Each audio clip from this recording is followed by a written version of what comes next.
السلام عليكم ورحمة الله وبركاته. حبايب قلب ام سوزي الغاليين، عاملين ايه؟ اللي منوريني ومشرفيني دايما يا حبايب قلب.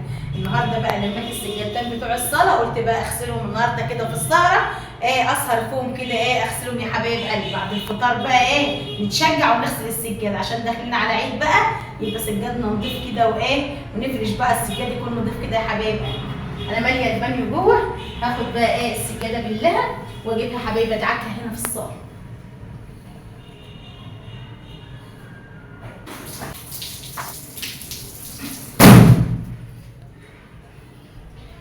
نوروني كده يا حبايبي وشرفوني. قلت بقى اسهري بقى يا ام سوزي كده وتشجعي واغسلي السجادتين بتوعك بتوع الصلاه كده عشان تفرشهم في العيد يكونوا نضاف وجمال يا حبايبي. كل سنه وانتم طيبين.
حته حته كده يا حبايبي، وهمسك السجاده اخليها زي الفل.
بقى في الجمال ده شربين ميه وفاطرين ونسهر في السجاد بتاعنا، نغسله وننضفه ونخليه زي الفل. انما ما ينفعش نسهر نبقى صايمين ونغسل السجاد يا حبايب قلبي. لازم كده نبقى شربين ميه كده عشان ندعك. شايفين الحته اللي بتتغسل زي الفل ازاي؟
برضو هعيد عليها كمان مره كده. هي اصلا كانت متطربه بس كده يا حبايب قلبي، بس فيها بقع بسيطه كده، بس انتوا عارفين بقى ان انا ايدي في الحاجه على طول، بحب انضف حتى عشان نفرش بقى على العيد تكون نضيفه كده يا حبايبي.